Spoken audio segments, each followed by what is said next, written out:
এটা কাহিনী কৈছোঁ শুনক। এগৰাকী মহিলা আছিলে। মহিলাগৰাকীৰ কিবা মানুহজনৰ যিজন তেখেতৰ স্বামী আছিলে, স্বামীজনৰ চাকৰি সূত্ৰে বহুত আঁতৰত আছিলেগৈ।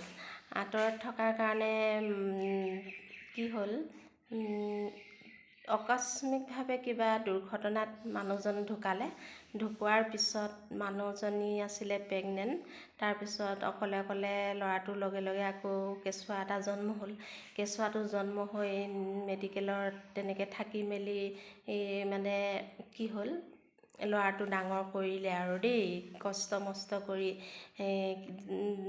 যিকোনো তেওঁ ল'ৰাটো ডাঙৰ কৰিবৰ কাৰণে বহুত কাম কৰা পৰা ধৰি যিমান কষ্ট কৰিব লাগে চব কৰিলে। ল'ৰাটো ডাঙৰ হ'ল, পঢ়ালে শুনালে, আকৌ পঢ়ালেও খুৱাই বোৱাই বহুত মৰমত ল'ৰাটো ডাঙৰ কৰিছে দেই।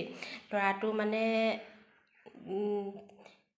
মানুহগৰাকীয়ে, মহিলাগৰাকীয়ে নিজে নাখায়, ল'ৰাটোক খুৱাই, নিজে নিপিন্ধি ল'ৰাটোক পিন্ধায়।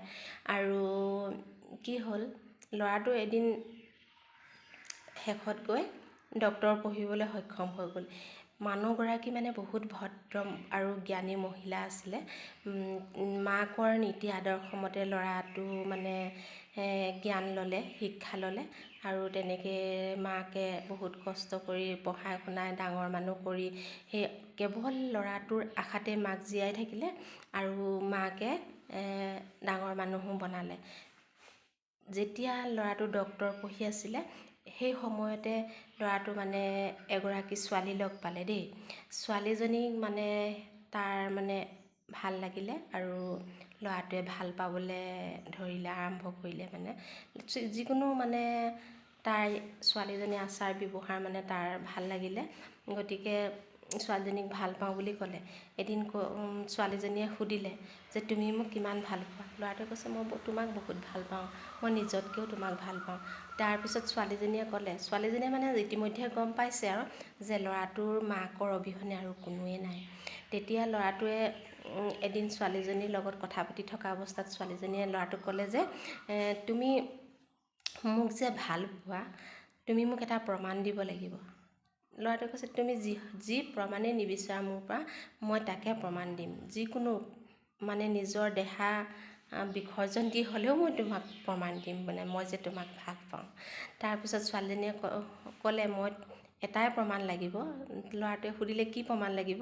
তেতিয়া ছোৱালীজনীয়ে ক'লে তোমাৰ মাৰ হৃদয়খন মোক জীৱিত অৱস্থাত মোক লাগিব বুলি ক'লে। তেতিয়া ল'ৰাটোৱে কৈছে ঠিক আছে হ'ব, মই মাৰ হৃদয়খন তোমাক আনি দি মই মোৰ ভাল পোৱা তোমাক প্ৰমাণ দিম সেই বুলি কৈছে। তাৰপিছত আৰু ল'ৰাটো এদিন বহুত দেৰি হ'ল অহা নাই ঘৰলৈ। তেতিয়া ছোৱালীজনীয়ে তেনেকৈ কোৱাৰ পিছত ল'ৰাটো ঘৰলৈ আহিলে। মাকে চিন্তা কৰি আছে, ৰাস্তালৈ চাই আছে ল'ৰাটো কেতিয়া আহিব, ল'ৰাটো ইমান দেৰি অহা নাই, কিবা হৈছে নেকি চিন্তাত থাকিব পৰা নাই। ভাত পানী খোৱা নাই, ল'ৰাটো আহিলেহে ভাত খাব পাৰিব, মাকৰ পেটলৈ ভাত যাব। তাৰপিছত ল'ৰাটো আহি পালেহি, লগে লগে ল'ৰাটোক মৰম চৰম কৰি মেলি ভৰি হাত ধুৱাই মেলি পানী খাবলৈ দিছে। তেনেকুৱাতে মানুহগৰাকীয়ে মহিলাগৰাকীয়ে ভাত পানী যোগাৰ কৰিছেগৈ আৰু তেনেকুৱাতে ল'ৰাটোৱে কৈছে মা মোক এটা বস্তু আজি লাগিব। তেতিয়া ল'ৰাটোৱে কৈছে বস্তু কি, কিবা এটা মোক আজি তোমাৰ পৰা লাগিব বুলি ক'লত তেতিয়া মাকে সুধিলে কি লাগিব? তেতিয়া ল'ৰাটোৱে কৈছে তোমাৰ হৃদয়খন মোক লাগিব আজি। তেতিয়া মাকে ভাবিছে, মাকে কৈছে মোৰ হৃদয়খননো কি, মোৰ হৃদয়খন দেখোন তোমাৰ লগতে আছে, তুমিয়ে দেখোন মোৰ হৃদয়খন, তুমি মোৰ হৃদয়খন লৈ লোৱা, তুমি লৈ তোমাতে আছে মোৰ হৃদয়খন, এনেকৈ কৈছে আৰু। তেতিয়া মাকৰ ওচৰলৈ গৈ ল'ৰাটোৱে কি কৰিলে, ডেগাৰ এখন লৈ একদম খচককৈ মাকৰ বুকুত ভৰাই হৃদয়খন উলিয়াই লৈ আহিলে। কাৰণ সি বিজ্ঞানৰ ছাত্ৰ যেতিয়া, সি বহুত সেইখিনি জানে যে হৃদয়খন ক'ত থাকে। মাকৰ হৃদয়খন উকটি ডেগাৰে উলিয়াই লৈ আহিলে। তাৰপিছত মাক পৰি গ'ল। লগে লগে একদম ততাতৈয়াকৈ একদম ছোৱালীজনীৰ ওচৰলৈ দৌৰিছে আৰু সি হৃদয়খন দেখাবগৈ আৰু মাকৰ সি ভাল কিমান পায় প্ৰমাণ দিবগৈ। তাৰপিছত মাকৰ হৃদয়খন লৈ গৈ থাকোঁতে সি পৰি গ'ল, উজুতি খাই পৰি গৈছে।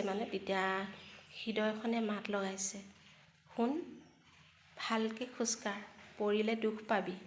তেতিয়া মাকে মানে আত্মাটোৱে ল'ৰাটোৱে যে দুখ পাইছে সেইটো মানে সহ্য কৰিব পৰা নাই।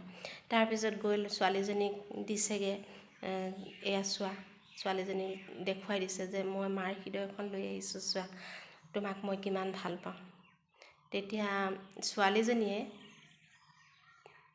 লগে লগে দেখাৰ লগে লগে ভয় খাই গ'ল। ভয় খাই যোৱাৰ লগে লগে তাৰ ওপৰত মানে বিতৃষ্ণা আৰু খঙে জৰ্জৰিত হৈ তাক মানে গালি শপনি পাৰি তাক খেদি দিলে আৰু আঁতৰি গুচি গ'ল। তাৰপিছত লগে লগে আকৌ পুলিচে সেই ল'ৰাটোক গ্ৰেপ্তাৰ কৰিলে। গ্ৰেপ্তাৰ কৰাৰ পিছত থানাত ভৰাই ল'ৰাটোক মানে পুলিচে খুব পিটিলে। পিটাৰ পিছত ৰাতি যিকেইটা পুলিচে ল'ৰাটোক পিটিছিলে সেই পুলিচকেইটাক মাকৰ আত্মাই সপোনত দেখাইছে যে তোমালোকে মোৰ ল'ৰাটোক কষ্ট নিদিবা, দুখ নিদিবা, দুখ পাব, মই তাক বহুত কষ্টৰে বহুত মৰমেৰে ডাঙৰ কৰিছিলোঁ। ইমানেই কাহিনীটো।